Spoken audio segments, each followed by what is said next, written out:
Je dépasse? Oui. Réponse A. Non. Réponse B.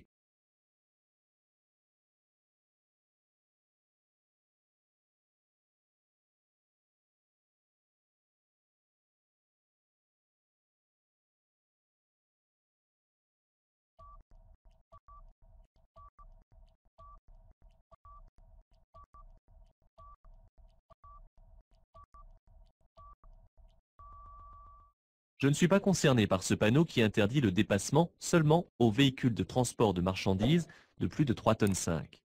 La circulation se fait ici à sens unique. Aucun véhicule n'occupe la voie de gauche derrière moi. Je peux dépasser.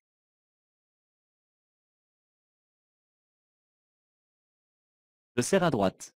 Oui. Réponse A. Non. Réponse B.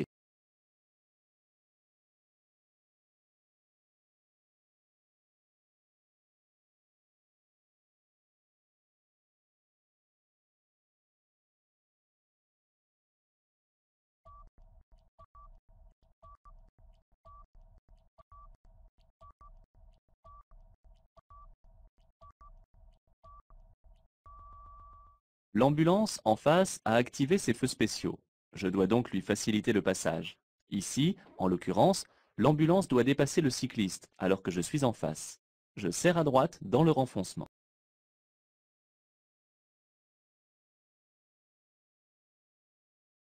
Je dois mettre le clignotant à gauche. Oui, réponse A. Non, réponse B.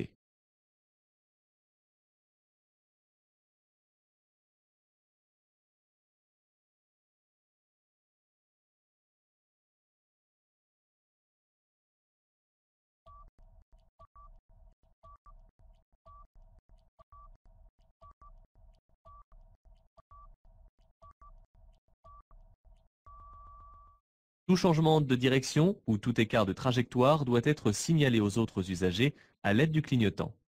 Pour effectuer le déboîtement de ce véhicule stationné, je dois me déporter de quelques mètres. Aussi, je le signale avec le clignotant à gauche.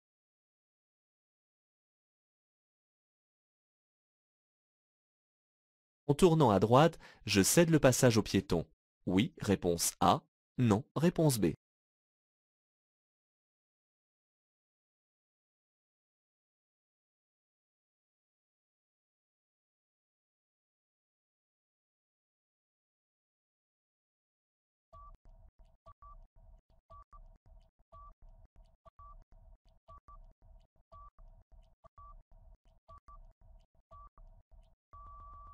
Le piéton qui manifeste son intention de traverser compte sur les conducteurs pour le laisser passer, d'autant plus s'il est sur un passage protégé.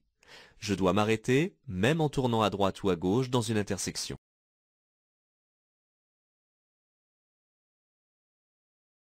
En tant que conducteur novice, je pourrais circuler à 80 km/h. Réponse A. 90 km/h. Réponse B. 100 km/h. Réponse C. 110 km/h. Réponse D.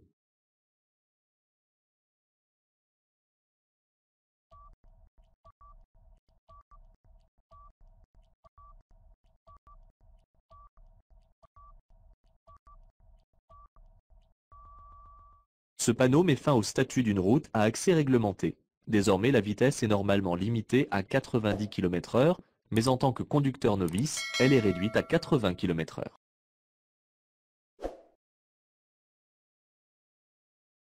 Je viens de dépasser un véhicule.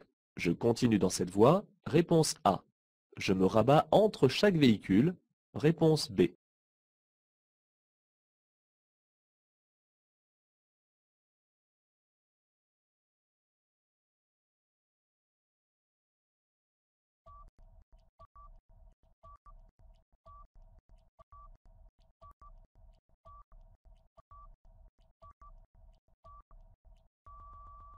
Les deux voies situées les plus à gauche servent au dépassement.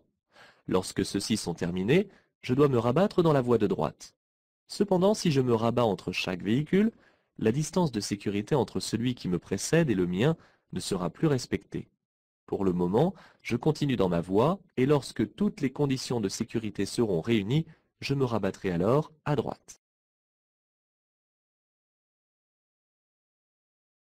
Cet usager doit me laisser passer. Oui, réponse A. Non. Réponse B. Je peux accélérer de nouveau. Oui. Réponse C. Non. Réponse D.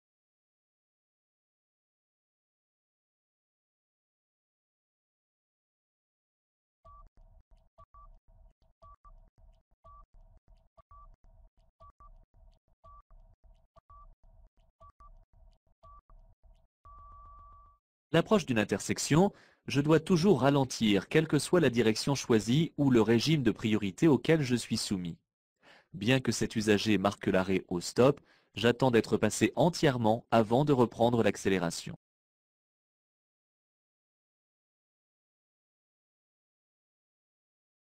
Je suis en période probatoire du permis. Ma vitesse est limitée à 80 km/h. Oui, réponse A.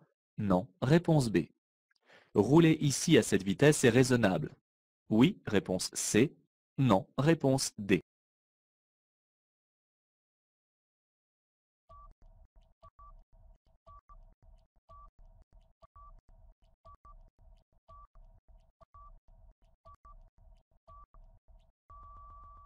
Hors agglomération, la vitesse maximale autorisée pour les conducteurs novices est effectivement de 80 km/h. Cependant, sur cette route étroite et sinueuse, bordée d'accotements étroits et profonds, je n'ai pas beaucoup de marge d'erreur. J'évite donc d'atteindre la vitesse maximale permise.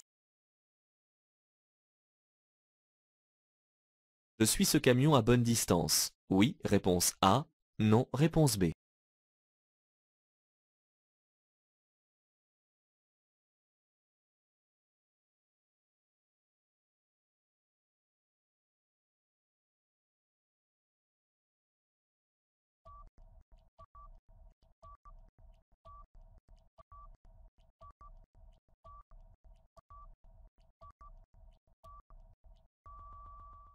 Ma vitesse est limitée à 70 km/h à partir du panneau.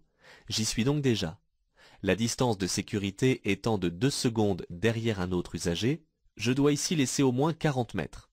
Je circule ici bien trop près de l'usager devant. Je maintiens ma position à gauche. Oui, réponse A. Non, réponse B.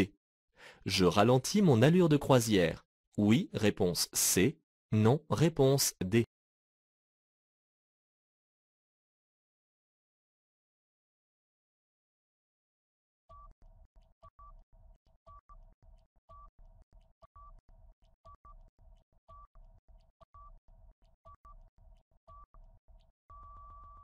Lorsqu'un chantier temporaire s'installe sur une autoroute, il est présignalisé en force par des camions portant des flèches lumineuses et un panneau de contournement d'obstacles m'obligeant à changer de voie.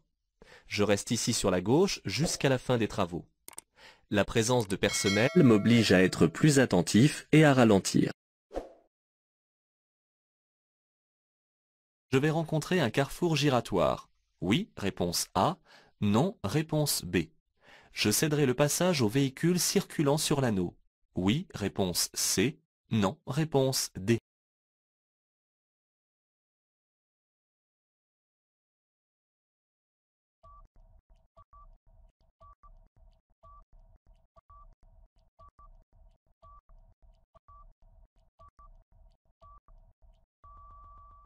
Les carrefours giratoires se caractérisent par une signalisation spécifique. Le panneau de direction informe les usagers sur les directions distribuées. Je peux dès à présent savoir comment je vais me placer sur l'anneau. Et le panneau d'intersection indique qu'il faut céder le passage à ceux qui circulent déjà sur l'anneau.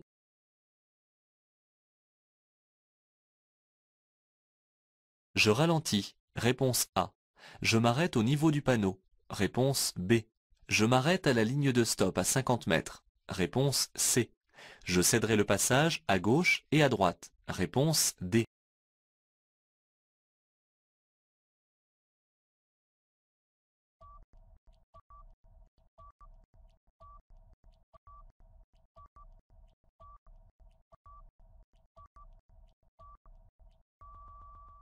Cette signalisation m'annonce qu'à 50 mètres, je vais rencontrer une intersection régie par un stop. J'anticipe et je ralentis dès maintenant. Je me prépare à marquer l'arrêt à la ligne de stop et à céder le passage à gauche et à droite. Dans une route étroite, le panneau est souvent placé avant l'intersection afin qu'il ne soit pas accroché par un camion. Ce panneau de prescription concerne ce pont. Réponse A. Un autre pont situé à 50 mètres. Réponse B.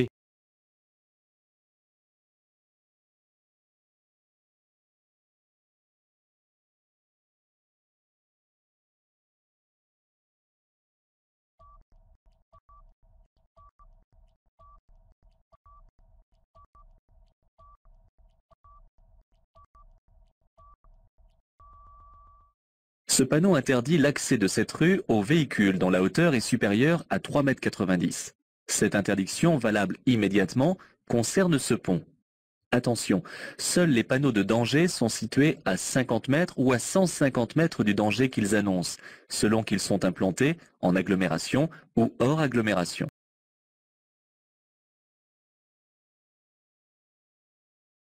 Je vais rencontrer un passage d'animaux domestiques. Réponse A. Un passage d'animaux sauvages. Réponse B.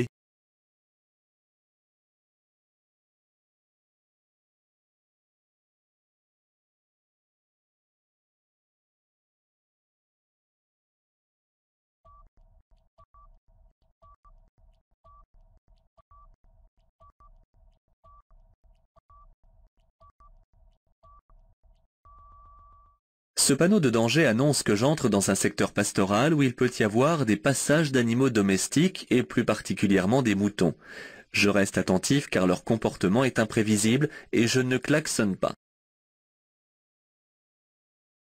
Pour stationner dans cette zone, je devrais laisser mes feux de position allumés. Oui, réponse A. Non, réponse B.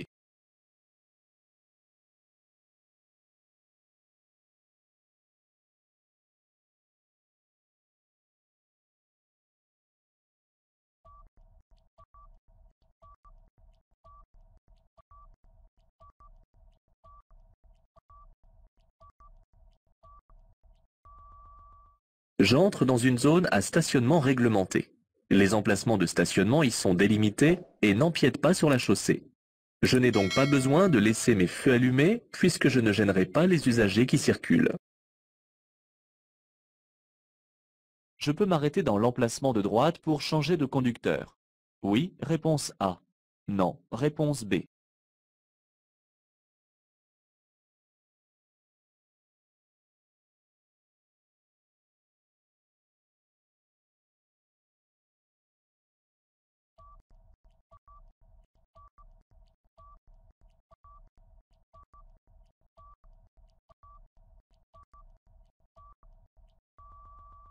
L'emplacement de droite est un emplacement d'arrêt d'urgence.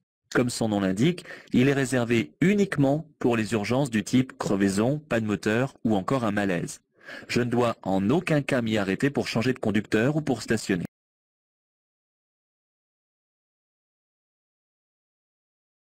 Je peux stationner sur le trottoir de droite. Oui, réponse A. Non, réponse B. De gauche. Oui, réponse C. Non, réponse D.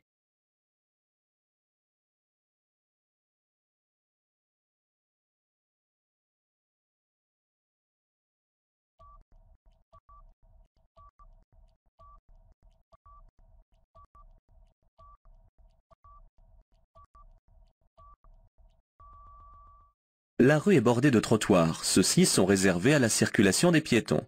Il est donc interdit de s'y arrêter ou de stationner. Je cherche un parking pour aller stationner correctement.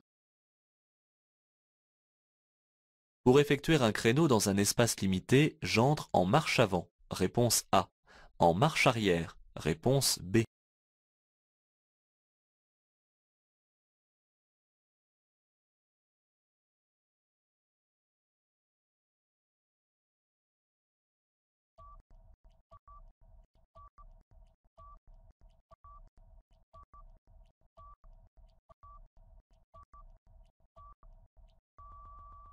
Pour me garer dans un emplacement, je dois m'assurer que la manœuvre peut s'effectuer sans risque pour les autres. Pour stationner en créneau dans un emplacement limité, j'entre en marche arrière pour d'abord entrer l'arrière, car les roues directrices sont à l'avant. La présence d'une bouche d'incendie interdit à proximité l'arrêt. Oui, réponse A. Non, réponse B. Le stationnement. Oui, réponse C. Non, réponse D.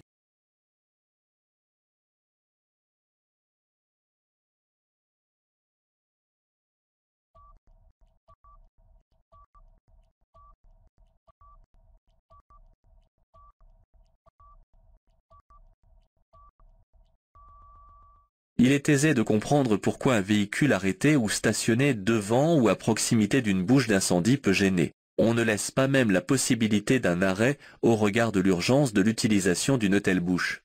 Je laisse toujours largement de quoi manœuvrer pour un camion. Si je dois stationner dans cette descente, en plus du frein à main, je peux passer une vitesse. Oui, réponse A. Non, réponse B. Tourner un peu les roues vers le trottoir. Oui, réponse C. Non, réponse D.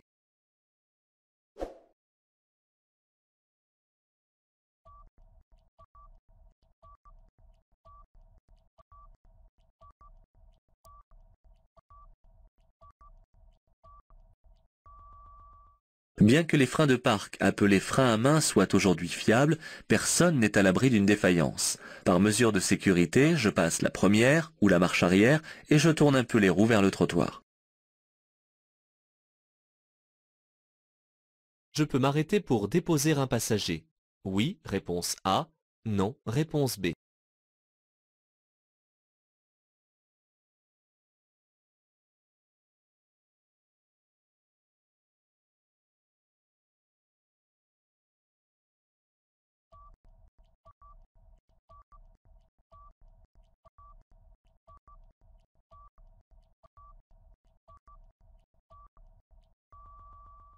Je circule actuellement sur un très large boulevard en agglomération où la vitesse est limitée à 50 km/h. En m'arrêtant pour déposer un passager, les autres usagers pourront me dépasser. Aucun panneau ni marquage au sol ne l'interdit non plus. Sur l'accotement sont interdits l'arrêt. Oui, réponse A. Non, réponse B. Le stationnement. Oui, réponse C. Non, réponse D.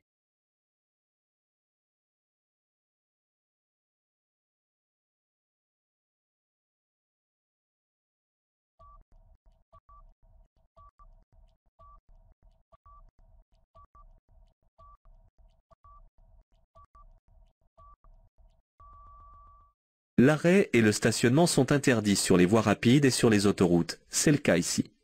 La bande d'arrêt d'urgence ne sert que pour l'urgence, comme son nom l'indique, c'est-à-dire pour une panne ou pour un malaise. Et dans ce cas, je place les passagers à l'abri en haut du talus ou derrière le rail s'il existe.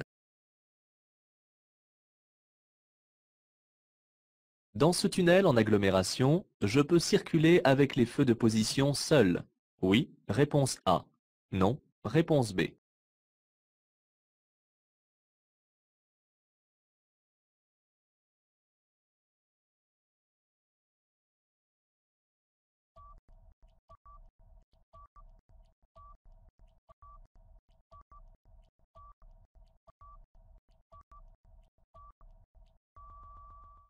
Bien que le tunnel soit éclairé, je dois toujours circuler avec les feux allumés, de façon à être bien visible des autres usagers. Ici, je circule dans un tunnel en agglomération. Je peux donc utiliser les feux de position seuls. Cependant, il est toutefois préférable d'utiliser les feux de croisement car ceux-ci sont plus puissants. Les feux du véhicule indiquent que son conducteur freine. Réponse A. Recule. Réponse B.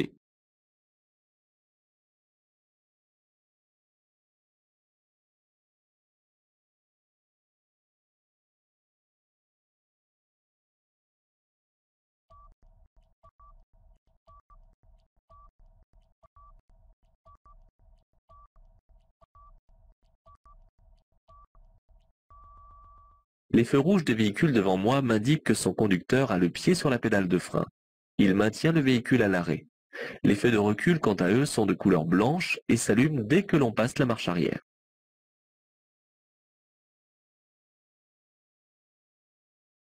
Ce bus vient tout juste de s'arrêter et je dois m'arrêter à mon tour. J'allume les feux de détresse. Oui, réponse A. Non, réponse B.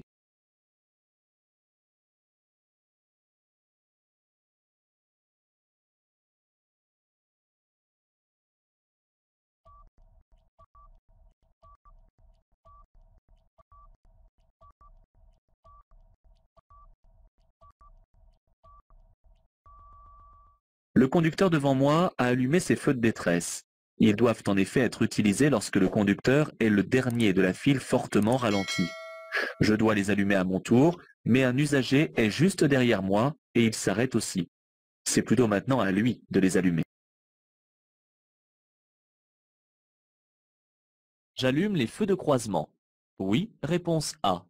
Non, réponse B.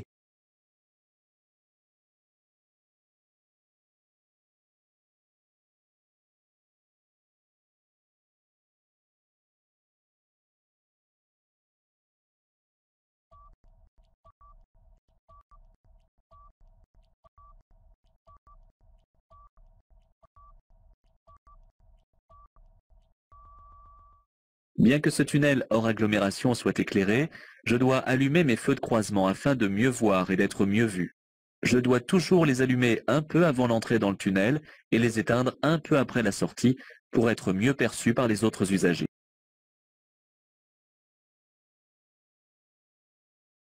Dans cette situation, je ralentis. Oui, réponse A. Non, réponse B. Je baisse le pare-soleil. Oui, réponse C. Non, réponse D.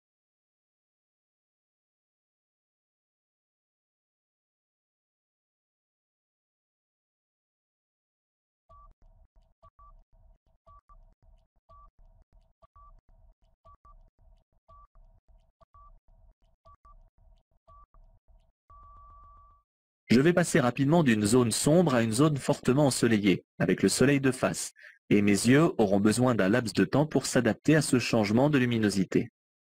Afin d'atténuer l'effet d'éblouissement, dès maintenant, j'abaisse le pare-soleil et je ralentis.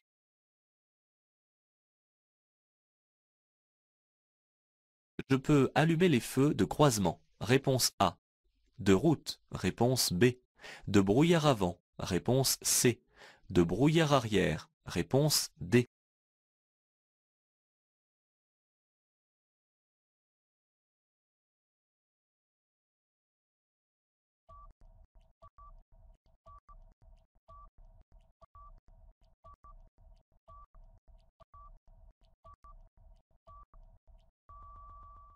Quand la visibilité est réduite par temps de neige, j'utilise les feux de croisement pour être vu.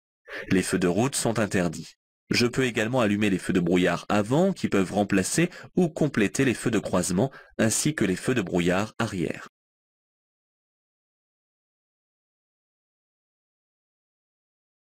Les grands tunnels comme celui du Mont Blanc sont dotés d'issues de survie en cas de feu. Oui, réponse A. Non, réponse B.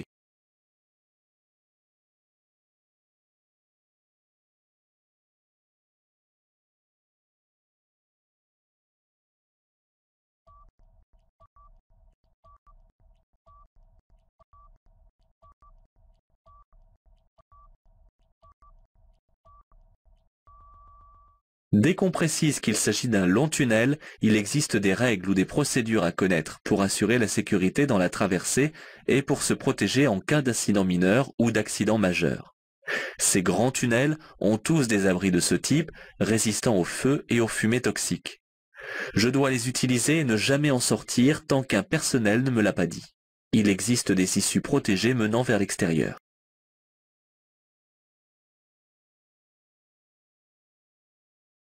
Cet usager ne démarre pas. Je peux donner un léger coup de klaxon.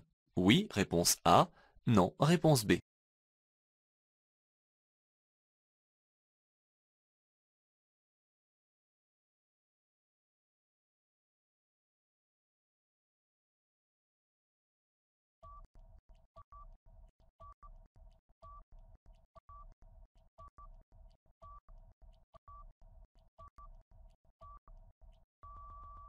L'usage du klaxon est formellement interdit en agglomération en dehors d'un danger immédiat.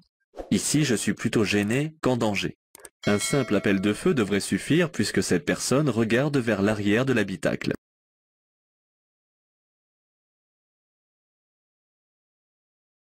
Le jour se lève. Je peux maintenant me contenter des seuls feux de position. Oui, réponse A. Non, réponse B.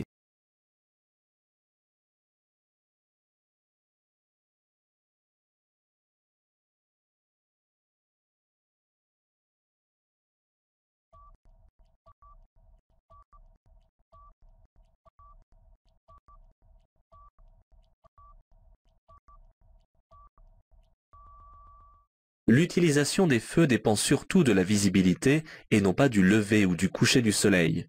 Ici, le soleil éblouit et ne permet pas de bien distinguer les véhicules. Les feux de position ne s'utilisant que la nuit en agglomération éclairée, je reste donc avec les feux de croisement allumés. Après ce panneau, je pourrais circuler à 30 km/h. Oui, réponse A. Non, réponse B. À 50 km/h. Oui, réponse C. Non, réponse D.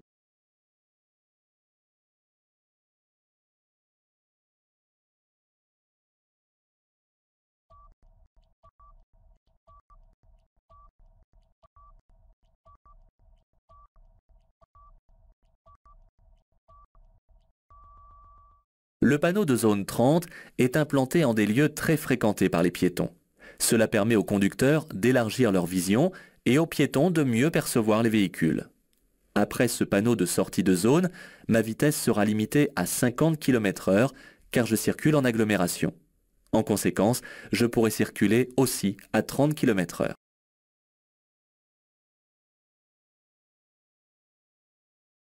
Lorsqu'il y a 3 voies, la voie de droite est réservée aux poids lourds.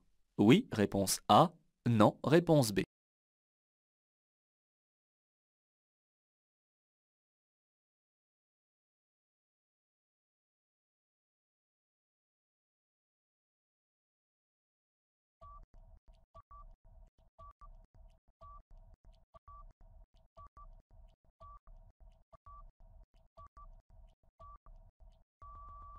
Je dois toujours circuler dans la voie la plus à droite, mis à part lorsque je suis en train d'effectuer un dépassement. Je vais donc songer à me rabattre dans la voie de droite, sans oublier d'effectuer un contrôle à droite. Si je persiste à circuler trop longtemps sans raison sur la voie centrale, je risque une amende.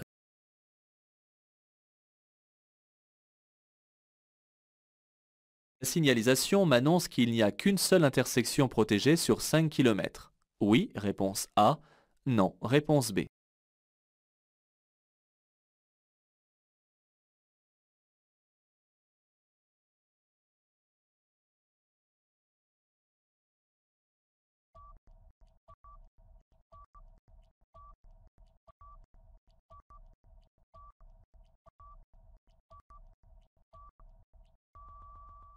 Je ne circule pas sur une route à caractère prioritaire, mais pour les besoins de la circulation, l'axe routier est protégé au niveau de toutes les intersections sur 5 km.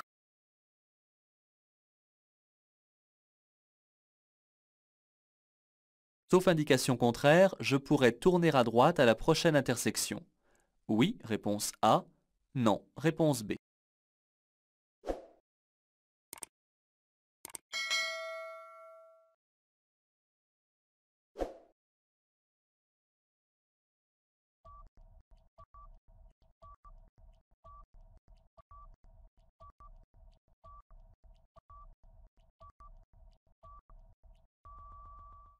Ce panneau indique que la chaussée est à sens unique. Il ne faut pas le confondre avec le panneau obligeant les usagers à continuer tout droit à la prochaine intersection.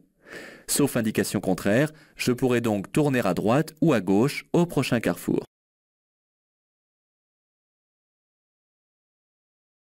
La circulation ralentit fortement. J'allume mes feux de détresse. Oui, réponse A. Non, réponse B. Je fais clignoter mes feux de stop. Oui, réponse C. Non, réponse D.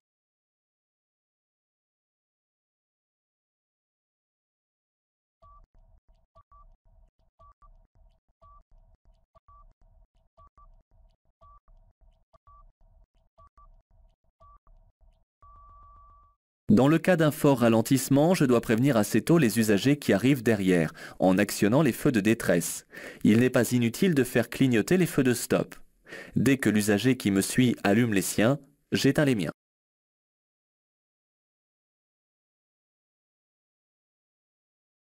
Les écarts de direction dus au vent sont proportionnels à ma vitesse. Oui, réponse A. Non, réponse B.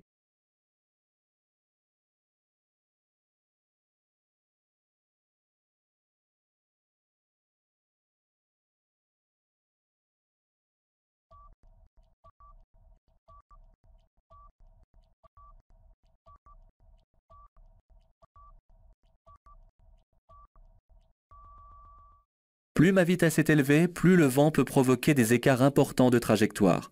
Je dois adapter mon allure en fonction de la force et de la direction du vent qui sont données par la manche à air.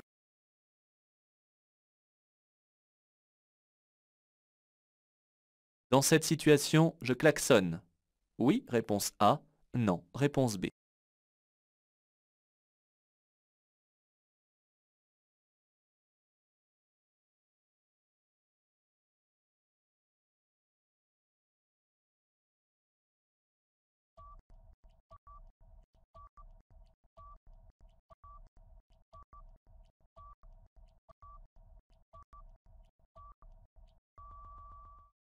Il est interdit de klaxonner en agglomération, sauf en cas de danger immédiat. Ici, ce n'est pas le cas, car je ne suis pas surpris par la présence de cette dame qui pousse à l'endos. Je me contente de ralentir et de serrer un peu plus à droite. Dans quelle zone la signalisation annonce-t-elle le plus de risques? Dans la zone 1, réponse A. Dans la zone 2, réponse B. Dans la zone 3, réponse C.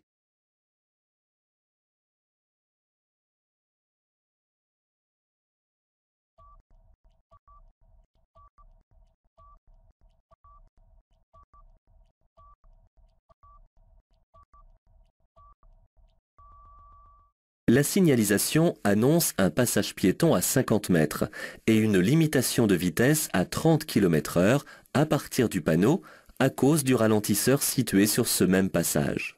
L'endroit comportant le plus de risques annoncés par cette signalisation se situe donc dans la zone 2.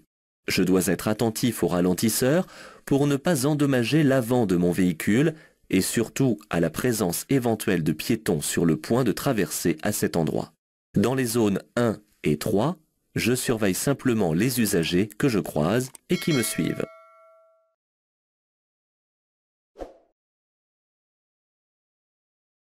Cette limitation de vitesse me concerne. Oui, réponse A. Non, réponse B.